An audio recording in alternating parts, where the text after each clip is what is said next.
lebih rendah dibanding sebelum PSBB. Jadi dia mulai melandai untuk OTG, ODP, dan PDP-nya. Mohon izin, kami di Depok ini ada beberapa titik yang berbatasan dengan beberapa wilayah yang kebetulan wilayah tersebut juga sudah melaksanakan PSBB. Di antaranya DKI, Tangerang Selatan, Bekasi, Bogor, dan lain sebagainya.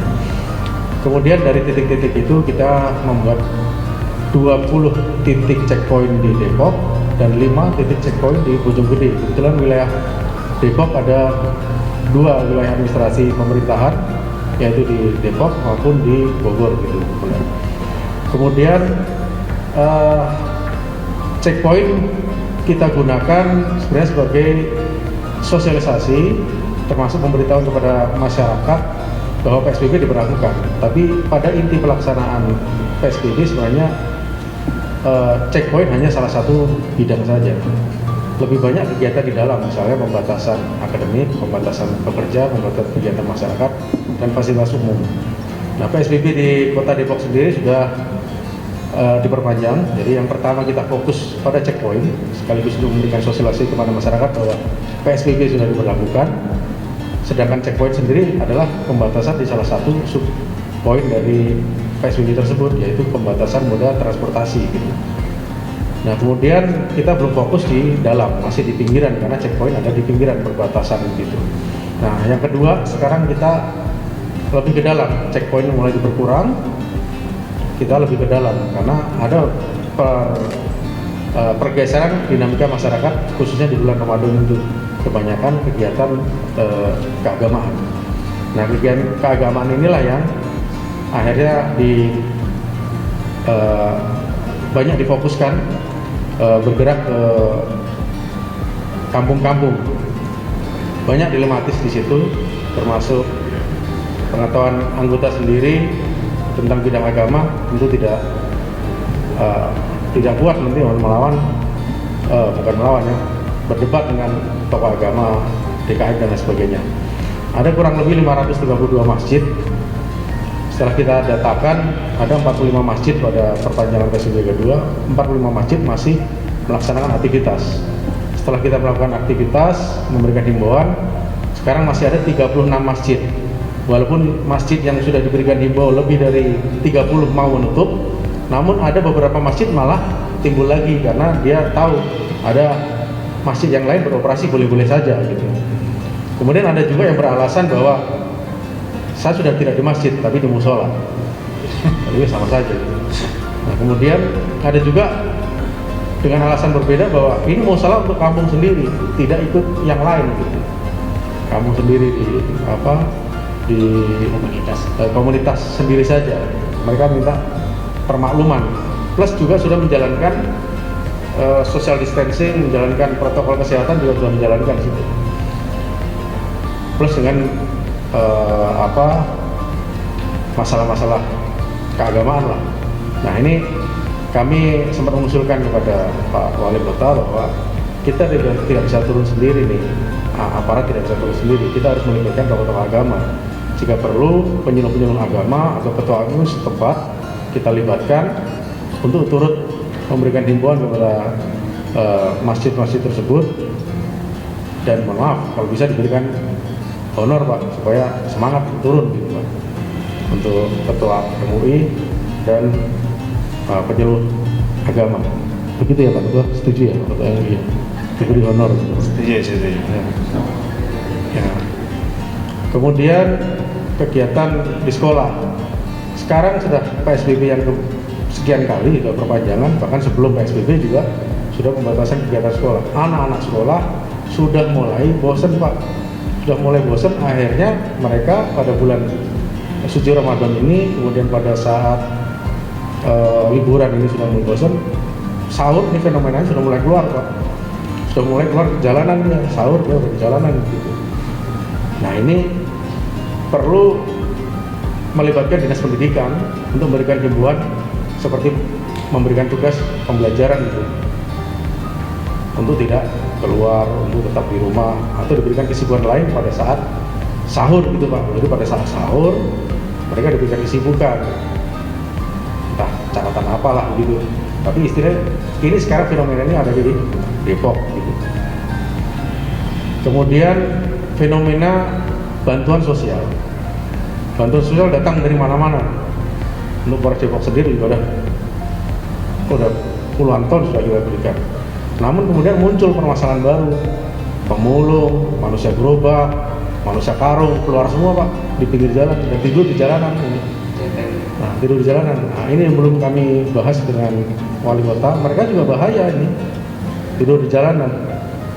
Mereka dapat buka gratis, sahur gratis, beras berulang-ulang karena kita membagi beras, patroli membagi beras, kemudian PMI membagi beras, kemudian dermawan membagi beras. Akhirnya setiap hari dapat beras dengan dia berdiri di pinggir jalan. Nah, ini di Margonda, Cinere, Sawangan, makin banyak. Entah dari mana, sedang kami datakan oleh jajaran intelijen. Ini datang dari mana? Apakah ini modus penduduk baru atau pergeseran pemulung baru, atau dia memang ya, cari pekerjaan baru, dia PHK, kemudian dia turun di jalan dapat makan gratis. Nah, ini sedang kita datakan untuk dianalisis. Nah, ini mohon solusi yang demikian. Apakah mereka kemudian kita tertibkan, kita tempatkan satu tempat di dinas sosial, kemudian kita kunci, kita isolasi di situ. Sementara itu saja. Saya sebetulnya ingin menginformasikan dan melaporkan tidak jauh dengan Bapak Kapolres karena kami bersama-sama Pak. Kami melakukan patroli di lingkar dalam. Kalau Pak Kapolres tadi ada checkpoint, sementara kami ada di lingkar dalam, tapi bersama-sama dengan TNI Polri untuk melakukan patroli selama 24 jam Pak, dengan berbagai shift. Ini meliputi untuk pencegahan kerumunan dan juga pemakaian masker, kemudian juga pembatasan untuk dunia usaha.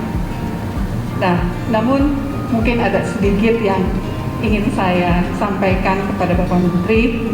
Kami sebagai garda terdepan untuk penegakan PSBB ini, ada sesuatu yang kami belum peroleh pedoman secara jelas. Ibaratnya kami itu disuruh berperang Pak, dikasih senjata, tapi tidak dikasih peluru.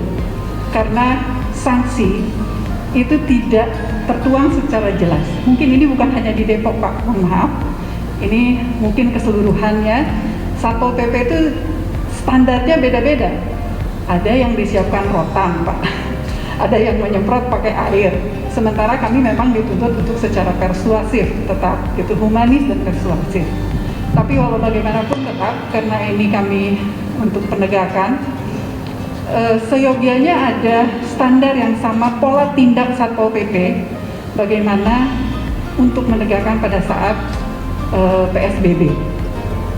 Dan tentunya setelah berakhir PSBB pun harapannya tidak langsung euforia, mungkin masyarakat langsung tidak pakai masker atau langsung boleh berkumpul-kumpul kembali. Mungkin ke depan tetap walaupun tidak ada PSBB, ada ketentuan-ketentuan untuk melakukan pencegahan. Yang kedua, dari pengalaman patroli kami, sebetulnya yang membuat lidah kami keluh adalah pertanyaan mengenai GPS-nya Pak. Jadi ini yang ketika pengusaha disarankan untuk membatasi kegiatannya, selalu kamu dibenturkan, mana tanggung jawab pemerintah terhadap karyawan-karyawan kami yang harus makan, sekian puluh karyawan kami mau diapakan. Nah, ini mungkin yang menjadi dilematis ketika kami ingin melakukan penindakan atau melakukan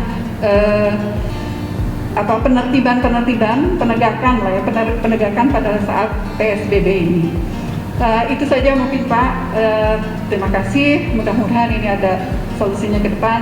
Yang paling utama bahwa Depok alhamdulillah untuk patrolinya insya Allah sudah dilaksanakan secara maksimal. Mudah-mudahan bisa menghasilkan yang terbaik. Terima kasih. Assalamualaikum warahmatullahi wabarakatuh. Waalaikumsalam. Perkenalkan, nama sama dengan Pak Mendagri. Saya nama Tito Ahmad Riyadi Pak.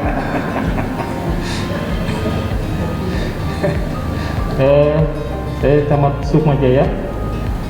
Ada beberapa hal yang ingin saya sampaikan. Mungkin ini mewakili para camat yang ada di Kota Depok. Yang pertama, kebetulan tadi kami koordinasi dengan gugus tugas di kecamatan dan juga dengan unsur MUI, DPI. Jadi pada saat pelaksanaan himbauan kepada warga masyarakat, yang kami temui adalah tentunya masih banyak kegiatan-kegiatan yang di dalam pelaksanaan PSBB ini dianjurkan untuk tidak dilaksanakan, yaitu kegiatan keagamaan. Kegiatan keagamaan seperti hanya kegiatan sholat Jumat dan juga kegiatan tarawih. Dinamika yang ada adalah tentunya masih ada beberapa masjid yang belum memahami urgensi dari PSBB ini. Salah satu yang menarik adalah perdebatan tentang kenapa masjid ditutup sedangkan pasar dibuka, seperti itu. Nah ini kemudian juga tentang karena memang dengan adanya pemberlakuan PSBB ini dan kegiatan-kegiatan keagamaan dihentikan sementara, ada ustadz-ustadz yang memang mata penghasilannya dari kegiatan keagamaan seperti itu. Kalau PNS enak punya NIP, kalau kami tidak, gitu, seperti itu. Jadi bagaimana solusi pemerintah kepada kami, itu yang sering disampaikan kepada kami di lapangan. Kemudian juga memang dipengaruhi oleh adanya share video bantahan tentang fatwa MUI. Juga ini yang mempengaruhi para tokoh agama yang memang tidak sependapat dengan fatwa MUI yang sudah dikeluarkan. Sehingga di beberapa wilayah kami sangat menyambut upaya dari gugus tugas Kota Depok dengan menggandeng MUI dan DMI ketika akan turun memberikan himbauan kepada masjid-masjid atau mushola yang masih melaksanakan kegiatan keagamaan. Kemudian karena memang prioritas kegiatan itu yang diwajibkan adalah, yang pertama adalah masalah pengawalan kampung siaga COVID, yang kedua pelaksanaan PSBB itu sendiri, tentu yang ketiga yang banyak ditanyakan oleh masyarakat adalah masalah bantuan. Jadi bantuan yang sudah usulannya disampaikan oleh Pak RT, Pak RW, ini tidak kunjung datang. Kapan datangnya? Jadi memang dari pemerintah kota sudah menyalurkan bantuan, tetapi bagaimana dengan yang masyarakat yang belum mendapatkan, dan memang kemarin sudah didata oleh Pak RT dan Pak RW. Kemudian memang pemahaman masyarakat yang masih tidak sama seragam terkait dengan bagaimana memahami aturan PSBB. Jadi ya masih banyak yang tidak menggunakan masker, kemudian social distancing masih seperti Pak Menteri sampaikan, masih banyak yang kumpul-kumpul. Itu pun upaya-upaya yang dilakukan.